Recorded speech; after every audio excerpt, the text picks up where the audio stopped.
Court में जज साहब उम्र कैद की सजा मुकर्रर करते हैं और कहते हैं कि तुम दोनों ने बड़ी ही बेरहमी से एक शख्स की जान ली है, उसे जलाने की कोशिश की है। मैं चाहता हूं कि तुम्हें उम्र कैद की सजा मिले। इसके बाद कटघरे में दो लोग खड़े थे। पुरुष जो था वो रोने लगता है बिलक बिलक कर, और जो सामने खड़ी महिला थी वो मुस्कुराने लगती है। दोनों को उम्र कैद की सजा मिली थी और 11,000 रुपये जुर्माना भी लगा था। इसके बावजूद वो महिला क्यों हंस रही थी और जो पुरुष था वो क्यों रो रहा था, बल्कि दोनों को उम्र कैद की सजा मिली थी। दरअसल इसके लिए आपको समझना पड़ेगा कि 11 अगस्त 2013 की रात को क्या हुआ था। 11 अगस्त 2013 पुलिस को एक खबर लगती है। खबर ये मिलती है कि एमपी में भोपाल के एक खंडर में एक लाश पड़ी है जिसका ऊपरी हिस्सा बुरी तरीके से जला दिया गया है, और इस तरीके से जलाया गया है कि उसकी शिनाख्त कर पाना मुश्किल है। अब फौरन ही उस खंडर, उस जंगल झाड़ के बीच में पुलिस भागे भागे पहुंचती है। मौका वारदात पर सीन कुछ ऐसा था कि जो बॉडी है उसका ऊपर वाला हिस्सा पूरी तरीके से खाक हो चुका था और नीचे सिर्फ निचला हिस्सा बचा था और वो अभी तक जला हुआ नहीं था। इसे किस्मत कहिए या भगवान चाहते थे कि कातिल तक पुलिस पहुंच जाए।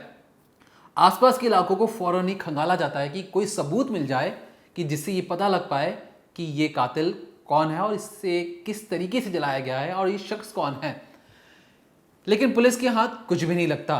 आसपास 3 चीज़ें मिली थी, एक लाइटर था, माचिस था और पेट्रोल या डीजल की बोतल पड़ी हुई थी। इसके सिवा कुछ भी नहीं था। अब पुलिस सोच रही थी कि एक लाश जंगल खंडर में यहाँ पर कैसे पहुँच गई। पुलिस के हाथ पांव फूल रहे थे, समझ में कुछ नहीं आ रहा था। पुलिस बड़ी ही मुश्किल से एक स्ट्रेचर लेके आती है। अब क्योंकि ऊपरी हिस्सा पूरी तरीके से खाक हो चुका था, बड़ी ही मशक्क़त के साथ उस डेड बॉडी को, जली हुई आधी डेड बॉडी को स्ट्रेचर पर रखा जाता है। जैसे ही पोस्टमार्टम रूम ले जाया जाता है, पुलिस सोचती है कि ठीक है, अब तो पोस्टमार्टम रिपोर्ट के इंतज़ार करते हैं, लेकिन उससे पहले क्यों ना जो जीन्स जो अभी तक जली हुई नहीं है, जो निचला हिस्सा है जो अब तक जला हुआ नहीं है, उससे भी खंगाला जाए कि ये जीन्स कहाँ बनी है, किसने बनाई है और इसमें कोई कागजात हैं कि नहीं है। उस डेड बॉडी के, अब याद रखिए बहुत ही भयानक होगा कोई डेड बॉडी जो ऊपर से जली हो और नीचे निचला हिस्सा जो है जीन्स वाला वो जला हुआ ना हो। उस जीन्स की पॉकेट में जैसी पुलिस अपना हाथ डालती है, 4,000 रुपये मिलते हैं। इसके अलावा उसमें एक गैस की रसीद भी मिलती है। अब जिस पुलिस को कोई सबूत या कोई सिरा नहीं मिल रहा था जिससे ये मामला सुलझ सके, उसके लिए बहुत बड़ी लीड थी। अब क्योंकि ये आधी रात को पुलिस को एक खबर लगी थी, तो उस गैस की रसीद को लेकर पुलिस फौरन ही उस गैस ओनर के पास या कहें गैस गोदाम पर पहुंचती है और पूछती है, ज़बरदस्ती दुकान खुलवाकर पूछती है, क्या इस शख्स ने तुमसे कोई सामान खरीदा है। अब पहले दुकानदार को लगता है कि अचानक से पुलिस उसके दुकान पे क्या कर रही है। गैस रसीद को वो आधी नींद में देखता है, समझता है और रजिस्टर खंगालने के बाद एक नाम बताता है। नाम है उसका मनीष तख्तलानी। ये वहाँ का कस्टमर था, उसकी डिटेल लिखी हुई थी, उसके घर का एड्रेस भी लिखा हुआ था। पुलिस इंतज़ार करती है सुबह होने का। नाम मिल चुका था, एक रसीद थी जो लीड था और 4,000 रुपये भी थे जेब में। मनीष तख्तलानी कौन है, पुलिस के सामने सबसे बड़ा सवाल। मनीष के घर बताए गए एड्रेस पर जब पुलिस पहुंचती है तो देखती है कि बहुत बड़ी कोठी है। कहें रसूखदार लग रहा था मनीष की जो घर को देखकर।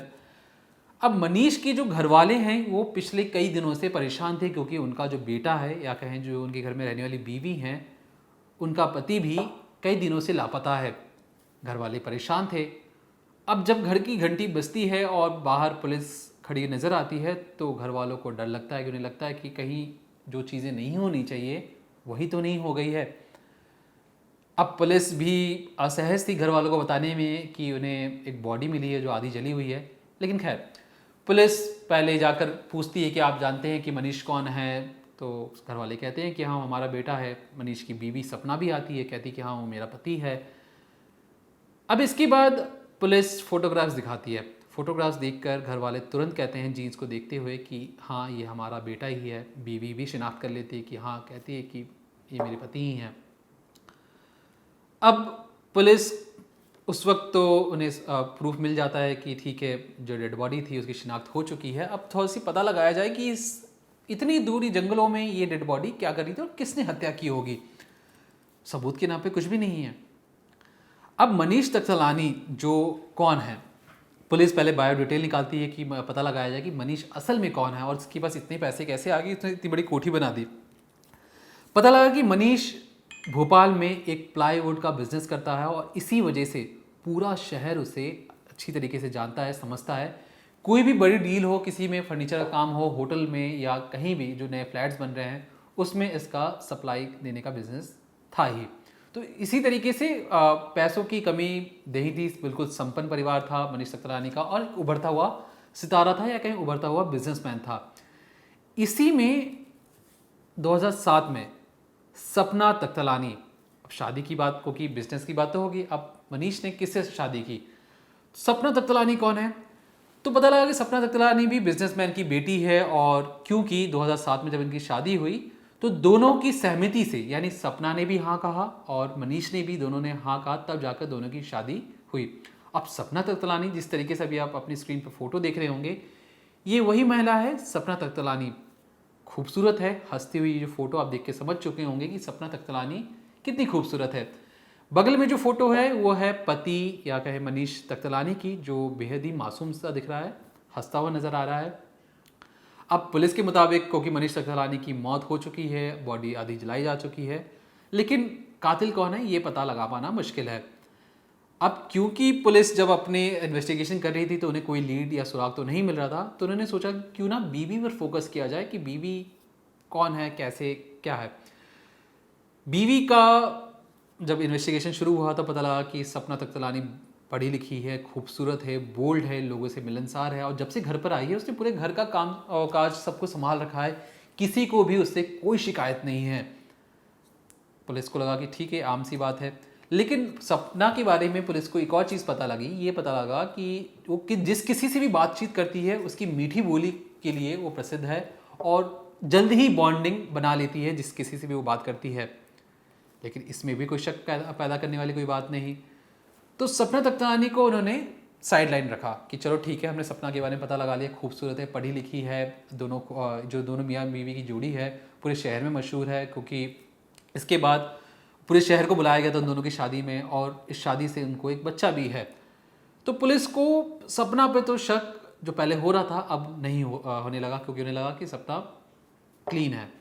इसके बाद बिजनेस की बारी आई, क्योंकि जो मनीष तख्तलानी है एक उभरता हुआ बिजनेसमैन था, तो उसके बिजनेस को लेकर कोई राइवलरी होगी, कोई आसपास जो उसे मारना चाहता होगा।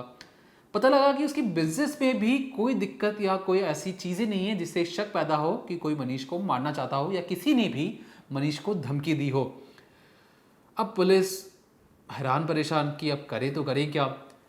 बिजनेस पता लगा लिया, वाइफ पता लगा ली, फैमिली बैकग्राउंड पता लगा लिया, कहीं भी कोई भी गड़बड़ झाला नहीं मिल रहा था। इसके बाद पुलिस को लगा कि ठीक है, अब जो इसकी जो फ़ोन की लोकेशन है, मनीष इतना अमीर है, कई लोगों से बातचीत करता ही होगा, क्यों ना इसकी फ़ोन की लोकेशन पता लगाई जाए, इसका फ़ोन कहाँ है। अब देखिए, जो फ़ोन है, फ़ोन भी नहीं मिल रहा था। अब फ़ोन नंबर से पुलिस ने लास्ट लोकेशन मनीष की निकलवाई। पता लगा कि वो भोपाल में एक ख़ास जगह पर देखा गया था। पुलिस उस जगह पर पहुंचती है जो फ़ोन के बताए गए लोकेशन पर। उस जगह पर पुलिस को एक लावारिस कार मिलती है, सेंट्रो कार थी वो, और वो जो सेंट्रो कार थी वो मनीष की ही थी। उस कार को जब खोला गया तो अंदर खून से सने, मतलब सीट पर खून था, स्टीयरिंग व्हील पे खून था और जो फ्लोर है सेंट्रो कार का उस पर भी खून था। पुलिस ने इसको सैंपल के लिए, जांच के लिए भेजा तो पता लगा कि डीएनए मैच करवाने के बाद कि मनीष तख्तलानी का ही खून है। अब पुलिस का दिमाग फिरा कि लाश कहीं और मिली, कार कहीं और पर है और जो जहां कार मिली वहीं पर लास्ट लोकेशन है। तो इससे एक बात तो साबित हो गई कि हो सकता है कि जो पहले मनीष को यहीं मारा गया हो, बाद में ले जाकर वहां पर जंगल में छोड़ दिया गया हो। अब इसके बाद जो लोकेशन तो मिल गई फ़ोन से, लेकिन उस फ़ोन नंबर पर एक अननोन नंबर से उस दिन कई बार बातचीत हुई। अभी अननोन नंबर कौन है, पुलिस के लिए सबसे बड़ा सवाल था, क्योंकि जब कॉल डिटेल निकाली गई तो उसी नंबर से बार बार कॉल आ रहा था, जा रहा था, लेकिन ये नंबर पता नहीं लग पा रहा था कि किसका है। पुलिस ने जो मोबाइल कंपनी है या जो सिम कंपनी है उससे कॉल डिटेल और नाम के साथ पता लगवाया कि ये नंबर किसका है। अब जो पुलिस इतने दिनों से छानबीन कर रही है, कई एंगल पर जांच कर चुकी है, इन्वेस्टिगेशन कर चुकी है और हर जगह से उसे कोई फायदा मिल नहीं रहा था। पहली बार पुलिस को लगा कि शायद हो सकता है इस बार वो कामयाब हो जाए, क्योंकि जो सिम जिससे फ़ोन आ रहा था, पता लगा कि वो मनीष की बीवी या कहें सपना का था। अब सपना एक अननोन नंबर से अपने पति को क्यों कॉल कर रही थी, और मनीष भी एक अननोन नंबर जो उसकी खुद की बीवी का है उससे क्यों कॉल कर रहा था बार बार। अब जो सपना है उसे थाने बुलाया जाता है। अब पूछा जाता है कि तुम तो कह रही थी कि तुम्हें पता नहीं कि तुम्हारा पति कहाँ है, बहुत दिनों से लापता है, और तुमने ये भी नहीं बताया कि तुम जो जिस दिन उसकी हत्या हुई उस दिन तुमने उससे कई बार बातचीत भी की थी। सपना टाल मटोल करती है कि नहीं नहीं सर, ऐसी कोई बात नहीं है। लेकिन जब पुलिस सख्ती दिखाती है, जो पुलिस अपने तरीके से पूछती है, सपना टूट जाती है। फिर सपना बहुत कुछ बताती है। वो बताती है कि उसने अपने पति की मौत की स्क्रिप्ट कैसे लिखी, किस किरदार को क्या काम करना है, सब कुछ उसी ने प्लान किया और उसी के प्लान के अकॉर्डिंग उसने अपने पति को बड़ी ही बेरहमी से और बड़ी ही चालाकी से मौत के घाट पे उतार दिया। दरअसल एक शख्स है जो इन दोनों की ज़िंदगी में आता है, नाम है हर्षप्रीत सलूजा। हर्षप्रीत सलूजा, ये इनकी फैमिली बॉन्डिंग थी, तो फैमिली बॉन्डिंग के ज़रिए हर्षप्रीत सलूजा से मनप्रीत और सपना दोनों मिलते हैं। मनीष और जो सपना है दोनों मिलते हैं। फैमिली बॉन्डिंग अच्छी होती है क्योंकि हर्षप्रीत भी संपन्न परिवार से था मनीष की तरह। तो दोनों पहले तो बहुत दूर थे, फिर धीरे धीरे ये एक दूसरे के पड़ोसी बन गए। अब पड़ोसी बने तो जो हर्षप्रीत है उसे सपना पसंद आने लगी, और जो इन दोनों का जो प्यार का सिलसिला था अब वो शुरू हो चुका था। दरअसल जब भी मनीष काम के सिलसिले में बाहर जाता तो जो हर्षप्रीत है, क्योंकि उसका बिजनेस कुछ ज़्यादा ही लोकल था, वो अक्सर सपना से मिलता, दोनों कई बार बाहर घूमने जाते। मनीष बिजनेस के सिलसिले में, पैसे कमाने के सिलसिले में अक्सर बाहर रहा करता, और इसी चीज़ का फ़ायदा हर्षप्रीत ने उठाया। वो बार बार सपना से मिलता, बार बार उससे फ़ोन पर बातचीत किया करता। अब धीरे धीरे जो दोस्ती थी अब वो फ़ोन के ज़रिए एक रिश्ते का नाम लेने लगी थी। हर्षप्रीत भी सपना को पसंद करने लगा था। सपना भी अपने 9 साल के जो शादी हो चुकी थी उनसे बोर हो चुकी थी। उसे लाइफ में कुछ एंजॉयमेंट चाहिए था, एडवेंचर चाहिए था, बाहर घूमने का मौका चाहिए था, और ये सारी चीज़ें हर्षप्रीत पर उसे दिख रही थी। और हर्षप्रीत खुद भी अमीर संपन्न परिवार से, तो सपना को बिल्कुल भी नहीं लगा कि मनीष को धोखा देकर अगर वह हर्षप्रीत से शादी कर लेगी तो किसी को इससे कोई दिक्कत होगी। लेकिन सबसे बड़ा सवाल कि क्योंकि उनका बच्चा भी हो चुका है तो हो सकता है कि समाज उस पर उंगली उठाए। तो उसने फैसला किया गया क्यों ना पहले वो विधवा बने, उसके बाद जब परिवार वाले उसे सांत्वना देंगे तो हर्षप्रीत आकर शादी का ऑफर करेगा, जिस पर सपना हाँ कह देगी। प्लानिंग तो उन्होंने फुल प्रूफ बनाई, लेकिन इसके लिए सबसे पहले उन्हें जो सपना है उसे विधवा बनना था। इसके लिए उसने सोचा कि पति को कैसे रास्ते से हटाया जाए। पैसे की कोई कमी थी नहीं। उसने हर्षप्रीत से कहा कि क्यों ना तुम उसे गोली मारकर उसे इस तरीके से गायब कर दो कि कोई भी उस तक ना पहुंच पाए। अब क्योंकि हर्षप्रीत और जो मनीष है दोनों फैमिली फ्रेंड्स थे, हर्षप्रीत ने कहा कि चलो मनीष, मुझे एक बिजनेस के सिलसिले में तुमसे एक खास बातचीत करनी है, मुझे फलाने जगह पे मिलो, हम लोग मिलकर बातचीत करेंगे। मनीष अपनी सेंट्रो कार के ज़रिए वहाँ पहुँचता भी है हर्षप्रीत की बताई हुई जगह पर। हर्षप्रीत कार के अंदर बैठता है और बोलता है कि देखो, मुझे तुम्हारी बीवी सपना है पसंद है, सपना भी मुझे पसंद करती है, हम दोनों शादी करना चाहते हैं, लेकिन दिक्कत यह है कि तुम रास्ते में कांटा बने हो और तुम्हें रास्ते से हटाना पड़ेगा, इसलिए मैं तुम्हें आज मार डालूंगा। अब इस पर फ़ौरन ही जो मनीष है अपनी बीवी को फ़ोन लगाकर सच्चाई जानने की कोशिश करने लगता है। इस बीच जो हर्षप्रीत है बंदूक निकालता है, पेट पर गोली मारता है, छाती पर गोली मारकर उसे मौत के घाट उतार देता है। मरते मरते भी जो मनीष है वो अपनी बीवी से कई बार बातचीत करने की कोशिश लगातार कर रहा था फ़ोन के ज़रिए। अब हर्षप्रीत ने क्या सोचा कि वहाँ से वो कई किलोमीटर दूर जाकर खंडर या कहें जंगल के बीच में लाश को ले जाकर रखता है, कार से निकालता है, वहाँ पर वो डीजल डालकर उसे छिड़कता है और माचिस लगाकर आग लगा देता है। मकसद ये था कि अगर जो उसकी बॉडी नहीं मिलेगी, जली हुई अगर मिल भी जाती तो जली हुई मिलेगी, और कार को ले जाकर वो कई किलोमीटर दूर वहीं पर छोड़ आता है। इससे हर्षप्रीत और जो सपना को लगा कि कभी भी पुलिस इन दोनों कड़ियों को जोड़ नहीं पाएगी। अगर कार मिल गई तो पुलिस उसी इलाके में ढूंढेगी, यहाँ पीछे नहीं आएगी। अगर लाश मिल गई तो लाश और कार को कनेक्ट कर पाना बहुत ज़्यादा मुश्किल हो जाएगा। लेकिन अपराधी कितना भी शातिर क्यों ना हो, पुलिस उन तक पहुंच ही जाती है। इसके बाद जो इनका प्लान था कामयाब भी हो जाता अगर किसी ने बॉडी वहाँ पर जंगल के खंडर में पड़ी हुई ना देखी होती और पुलिस को इत्तला ना किया होता। इसके बाद जब हर्षप्रीत को बुलाया जाता है तो हर्षप्रीत भी पहले नानुकर करता है और कहता है कि नहीं सर ऐसी कोई बात नहीं है। लेकिन जब सपना के बारे में उसे हर चीज़ बताया जाता है कि सपना ने अपना जुर्म कबूल कर लिया है, उसके बाद हर्षप्रीत भी टूटता है और कहता है कि हाँ सर मेरा दोस्त था, मैंने ही उसे मारा है। इसके बाद अगले 4 साल तक इन्वेस्टिगेशन चलता है और कोर्ट में कई बार उनका आना जाना लगा रहा।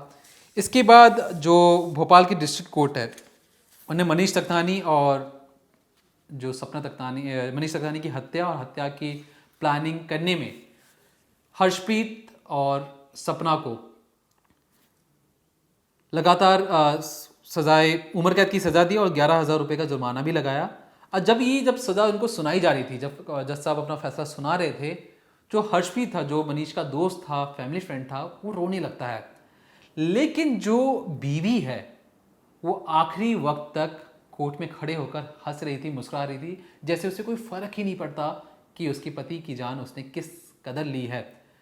अपने प्यार को सच्चा दिखाने के लिए, अपने प्यार को साबित करने के लिए, अपने प्यार से शादी करने के लिए एक इस तरीके से जुर्म को अंजाम देना और ये सोचना कि कभी ना पकड़े जाएंगे हो, तो ये बहुत बड़ी गलतफहमी होगी। जितने भी कातिल अगर ये सोचते हैं कि जुर्म करके बच जाना आसान है, तो उनके लिए मैं कहना चाहूँगा ये बेहद ही मुश्किल है और आपकी बस की नहीं, क्योंकि पुलिस हमेशा आप तक पहुँचेगी। इसलिए सावधान रहें, सतर्क रहें।